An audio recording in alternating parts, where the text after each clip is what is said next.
After 17 years of marriage, my wife brought her new boyfriend into our home and told me to get out. Little did she know, she wasn't just kicking out her husband. She was throwing away her only protection. I remember that evening like it was yesterday. The air was thick with a tension I couldn't quite place. I'd just gotten home from what my wife, Sarah, believed was another long day at my boring accounting job. I walked in to find her standing in the living room, a space we had filled with memories over nearly 2 decades. But she wasn't alone. A man I'd never seen before was standing beside her, his arm draped casually around her shoulder. He had a smug look on his face, one that made my stomach churn.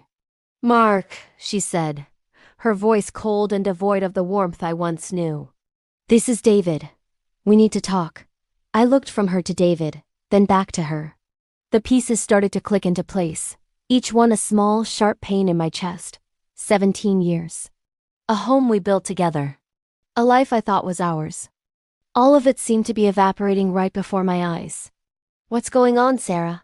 I asked, my voice barely a whisper.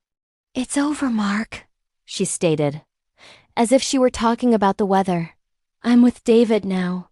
I want you to pack your things and leave. Tonight." My mind went blank. No discussion, no warning, no divorce papers. Just leave. I looked at David again. He was enjoying this, soaking in my shock and pain. I saw a flash of something in his eyes, a flicker of recognition, but I couldn't place it. My training kicked in, pushing the hurt down, replacing it with a cold, clear focus. I needed to assess the situation, not react to it. I simply nodded. "Okay," I said, my voice eerily calm. Sarah seemed surprised by my lack of a fight. She probably expected me to yell, to beg, to break down. But I just turned and walked toward our bedroom. As I packed a bag, my mind raced. This wasn't just a betrayal. It was a catastrophic mistake on her part. She had no idea what she'd just done, who she just brought into our home, or who I really was. I wasn't just Mark, the quiet accountant. That was a cover. In reality, I worked as a federal contractor, and I was in the final stages of a massive sting operation. An operation that was about to come crashing down on her. I walked out of the bedroom with my bag, pausing at the front door. "I'll be in touch about the rest of my things," I said, my gaze locking with hers one last time. There was no sadness in her eyes, only impatience. She just wanted me gone. I turned the knob, walked out, and closed the door on 17 years of my life without looking back. As I walked down the driveway, my phone buzzed. It was my handler. "It's done," I said into the phone. "The package is inside." Where a go? What happened next would unravel her entire world. If you enjoy emotional and dramatic revenge stories, please subscribe for more. The next morning, I was sitting in a nondescript van down the street, watching my former home through a pair of high-powered binoculars. My team was in position. We had been tracking a major financial crime syndicate for over a year, and David, my wife's new boyfriend, was a key person of interest. We suspected he was laundering money for the head of the organization. His sudden appearance in my house wasn't a coincidence. It was a calculated move. He must have been investigating me, thinking I was just a simple accountant who might have stumbled upon something. The irony was thicker than I could have imagined. He thought he was playing me, but he had just walked directly into my trap. Right on schedule, at 8 a.m., several black SUVs pulled up silently and surrounded the house. Agents from the FBI, armed and in full tactical gear, swarmed the property. I watched as Sarah opened the front door, still in her bathrobe, a confused look on her face. Her confusion turned to sheer panic as the agents streamed past her, shouting, "FBI! Warrants!" I saw David being pulled from the living room, his smug expression replaced with one of pure terror. Then I saw an agent approach Sarah.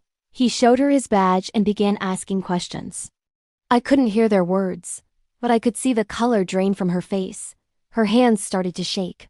The agent pulled out a photo and showed it to her. It was a picture of me, not in a suit, but in my operational gear standing with my team. I watched her lips from the words. "That's my husband." The agent would have explained everything. That her husband, Mark, wasn't an accountant. That he was a federal contractor deep undercover.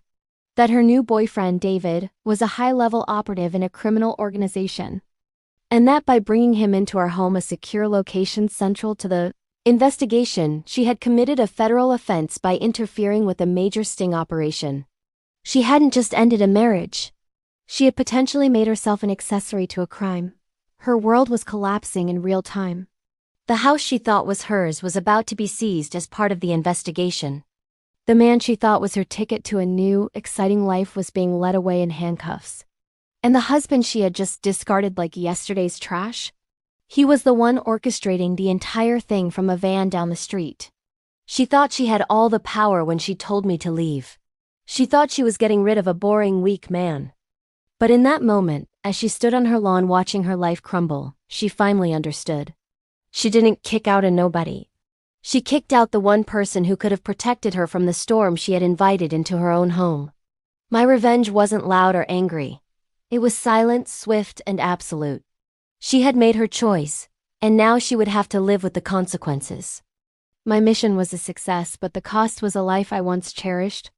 Sometimes, the quietest goodbyes are the ones that cause the most destruction. Thanks for watching. Don't forget to subscribe for more Reddit-style revenge stories.